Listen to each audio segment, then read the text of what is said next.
स्वागत है एक नए टॉपिक के साथ। आज हम बात करेंगे government policies and its types. So government policies are deliberate actions, rules और plans implemented by government to address societal issues, achieve economic or social goals, and guide the behaviors of individuals, businesses, or institutions. They shape how resources are allocated, regulate activities, and influence the overall functioning of a society. Government policies होती क्या हैं? Government की सरकारी नीतियाँ वो होती हैं, एक टाइप का एक्शन होता है, रूल्स और प्लान्स होता है जो गवर्नमेंट द्वारा इम्प्लीमेंट किया जाता है। जो हम सोशल केस, जो सामाजिक इश्यू होते हैं, उनको हम सॉल्व कर सकें और जो है इकोनॉमिक और सोशल गोल्स को अचीव कर सकें, ताकि हम इंडिविजुअल के, बिजनेस के और इंस्टीट्यूशन के जो प्रॉब्लम है उनको, इशू को जो है रिसॉल्व कर सकें। सो we are going to discuss about topics, types of government policies. Types of government policy के बारे में बात करेंगे। पहला है इकोनॉमिक पॉलिसीज। इकोनॉमिक पॉलिसी में physical policy and monetary policy. Physical policy involves government spending and taxation to influence the economy, for example increasing public spending to stimulate growth और raising taxes to reduce deficit. Physical policy होता है, physical policy वो होती है जो government जो है लागू करती है। फिजिकल पॉलिसी मेनली जो है गवर्नमेंट लागू करती है, जो है involve government spending and taxation to influence the economy. Government खर्च करती है जनता के ऊपर, वो चाहे इंफ्रास्ट्रक्चर के रूप में हो, चाहे वो जो सर्विस प्रोवाइड की जाती है गवर्नमेंट तरफ से वो होती है। और टैक्सेशन करती है ताकि हम वो जो अर्निंग कर सके, अर्निंग करेगी तभी तो जो पब्लिक पे खर्च करेगी। तो मेनली फिजिकल पॉलिसी क्या होता है? मेनली फिजिकल पॉलिसी जो गवर्नमेंट से रिलेटेड होती है। और मॉनेटरी पॉलिसी की बात करेंगे तो monetary policy manage by central banks, example the RBI, reserve bank of India, to control money supply and interest rates affecting inflation and employment. Example में क्या है? एग्जांपल में है lowering interest rate to encourage borrowing. Monetary policy mainly क्या होता है? Related to central bank होता है। जैसे इंडिया में आरबीआई हो गया, जो मनी सप्लाई और इंटरेस्ट रेट को कंट्रोल कर सके, जो इन्फ्लेशन और एम्प्लॉयमेंट को कंट्रोल करके, इन्फ्लेशन भी कंट्रोल में रहे इकोनॉमी में और एम्प्लॉयमेंट भी बराबर जो है पब्लिक को मिलती रहे। अगर बारोइंग जो पब्लिक बारोइंग इंक्रीज करना है तो जो है इंटरेस्ट रेट कम कर देती है आरबीआई, ताकि जो है जो पब्लिक है जो मार्केट में आके पैसा खर्च करे। So these are the physical policy and monetary policy. And second type है सोशल पॉलिसी। सोशल पॉलिसीज क्या होती हैं? Addresses issues like health care, education and welfare. Example में क्या है? यूनिवर्सल हेल्थ केयर प्रोग्राम्स और free public education to reduce inequality. Government policy के type में सेकंड है सोशल पॉलिसी। सामाजिक पॉलिसी क्या होती हैं? जो हेल्थ केयर होते हैं, सर्विसेज होते हैं, एजुकेशन जो फ्री एजुकेशन गवर्नमेंट के द्वारा प्रोवाइड की जाती है, और वेलफेयर प्रोग्राम चले जाते हैं, ये सब इश्यूज इसमें इन्वॉल्व होती हैं। और थर्ड है regulatory policies, set rules to control industries और बिहेवियर्स। एग्जांपल में environmental regulations, limiting carbon emissions और labour laws, ensuring work place safety. Third policy क्या है? रेगुलेटरी पॉलिसी होता है जो गवर्नमेंट रेगुलेट करती है अपने तरीके से, जो ताकि जो है इंडस्ट्री है और इंडस्ट्री फर्म, कंपनी या इंस्टीट्यूशन हो, जो कि वो एक नियम के दायरे के अंदर काम करें, ना कि अगर नियम नहीं रहेगा तो अपने मन मर्जी चाहे जो काम करेंगी, इलीगल एक्टिविटीज कर सकती हैं। तो जो कि इन्वायरमेंट फ्रेंडली हो, ये सब दायरे में रखकर कंपनियां जो है काम करेंगी जब गवर्नमेंट रूल्स बना देती है। उसके बाद फोर्थ क्या है? Foreign policy. Foreign policies guide international relations, trade and diplomacy. Example में ट्रेड एग्रीमेंट्स लाइक टैरिफ्स और sanctions to influence global markets. So foreign policy related to कैसे हम अपने फॉरेन पॉलिसी इंटरनेशनल रिलेशन को कैसे बढ़ाएं।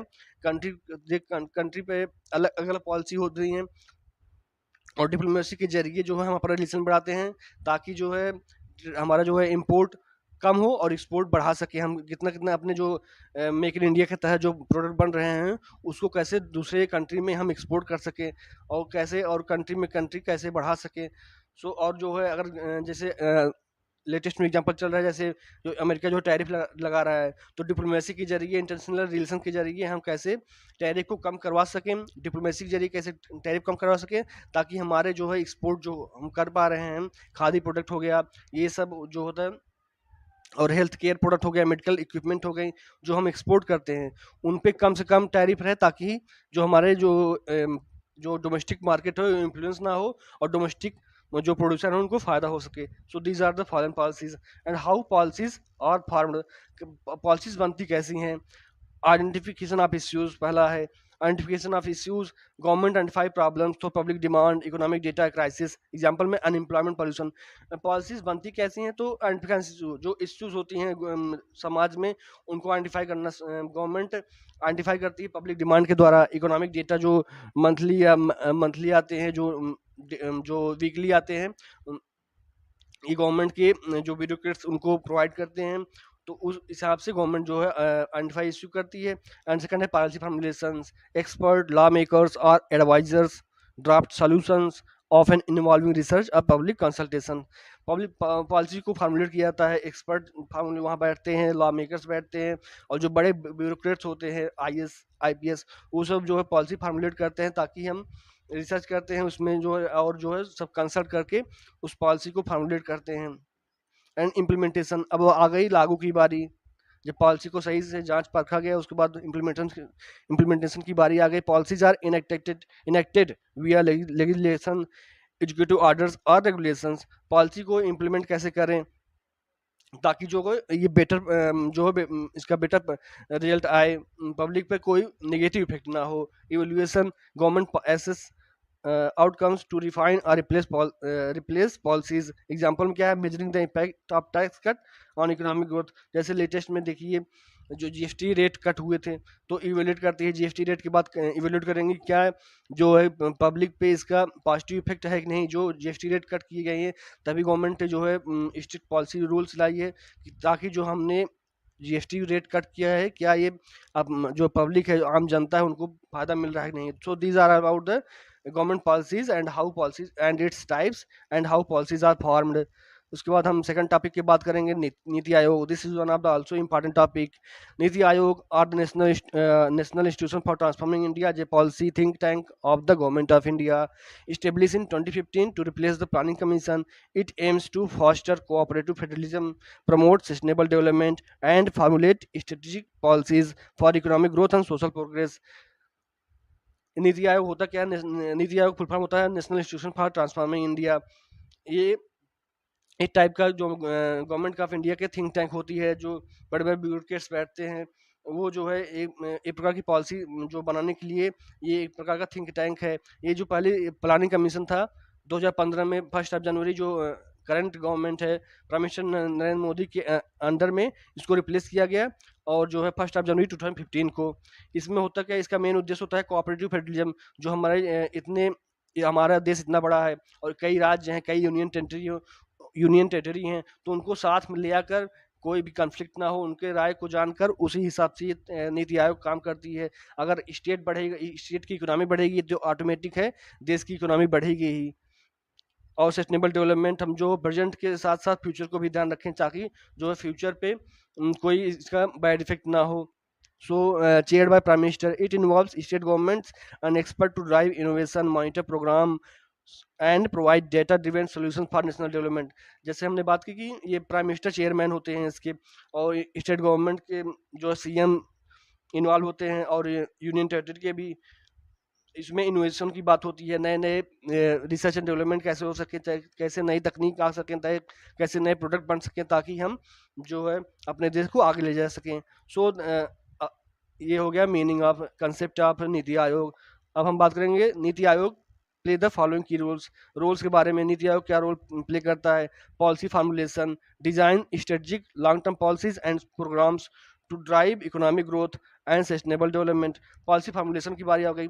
जो गवर्नमेंट के द्वारा, जो चाहे वो सेंट्रल गवर्नमेंट चाहे स्टेट गवर्नमेंट हो, वो कैसे पॉलिसी जो बनाई है उसको कैसे फार्मुलेट करना, कैसे ज़मीनी स्तर पर लागू करना है। सो ये रोल रहता है नीति आयोग का। Cooperative federalism promotes collaboration between the central and state governments for effective policy implementation. जैसे हमने बात की कंसेप्ट में कि कोऑपरेटिव फेडरलिज्म मतलब होता है कि सेंट्रल और स्टेट के बीच समन्वय, कैसे बेटर कोऑर्डिनेशन हो सके, ताकि जो है कोई भी कंफ्लिक्ट ना हो। किसी भी इश्यू पे अगर कोई कॉन्फ्लिक्ट है, तो उसको बातचीत के जरिए सुलझाया जा सके, ताकि स्टेट प्रोग्रेस करेंगे तो ऑटोमेटिक है ही सेंट्रल प्रोग्रेस करेगा, ही देश प्रोग्रेस करेगा। Advisory role provides advice to the government on critical issues, leveraging expertise from various sectors. इसमें जब तक क्या नीति आयोग जो मेंबर्स रहते हैं वो जो है टाइम टू टाइम जब मीटिंग होती है नीति आयोग की, तो जो है ये एडवाइस देते हैं कि ताकि जो है वेरियस इश्यू पे, क्रिटिकल इश्यू पे, चाहे वो इकोनॉमिक के बारे में बात हो, चाहे एम्प्लॉयमेंट के बारे में हो, चाहे इन्फ्लेशन के बारे में बात हो, तो ये पॉलिसीज़ को जो है एडवाइस गवर्नमेंट करती है ताकि जो हमें जो इश्यू है उसको रिसॉल्व कर सकें। Monitoring and evaluation tracks progress of government initiatives and schemes to ensure effective outcomes. जो गवर्नमेंट इनिशिएटिव, गवर्नमेंट द्वारा प्रोग्राम चलाए जा रहे हैं कंट्री में, उसको ट्रैक करना कि जैसे जीएसटी के बारे में, जीएसटी इंप्लीमेंट हुआ तो कैसे हम जीएसटी रेट कट जो हुआ है 22 सितंबर 2025 से, तो उसका पॉजिटिव इफेक्ट पड़ रहा है कि नहीं, ये सब जो है नीति आयोग का रोल रहता है। Innovation and entrepreneurship increases innovation, support startup and fosters a knowledge based economy. NITI Aayog का ये रोल रहता है कि इनोवेशन और एंटरप्रेन्योरशिप काम करें, ताकि ताकि जो कि अगर इनोवेशन बढ़ेगा, एंटरप्रेन्योरशिप बनेगी, तो जो अगर पब्लिक जो एक आम जनता है, जैसे एक आदमी हुआ, अगर वो जो है एंटरप्रेन्योर बनता है, वो एंटरप्रेन्योरशिप करता है, तो बाकी और 10 लोगों को एम्प्लॉयमेंट देगा। So these are all the roles. And इसके बाद क्या है, sustainable development alliance policy with sustainable development goals for inclusive growth. जैसे हमने बात की सस्टेनेबल डेवलपमेंट मतलब होता है कि सस्टेनेबल ग्रोथ के साथ प्रेजेंट के स्कोप को ध्यान रखते हुए फ्यूचर को भी ध्यान रखना पड़ेगा, ना कि हम अंधाधुंध जो है इस समय रिसोर्सेज को यूज करें और ताकि फ्यूचर में कुछ बचे ही ना। So these are about the NITI Aayog and its role. I hope you have enjoyed the video. आपको समझ में आया होगा, अगर समझ में आया होगा तो इस चैनल को जरूर जरूर सब्सक्राइब कीजिएगा। मिलते हैं किसी नए टॉपिक के साथ, तब तक के लिए धन्यवाद। जय हिंद। वीडियो को लाइक कर दीजिए और चैनल को सब्सक्राइब कर लीजिए, जिससे आपको लगातार वीडियो मिलता रहे और हमें भी मोटिवेशन हो सके। If you have any suggestion please comment on this video. Thank you for watching video. जय हिंद।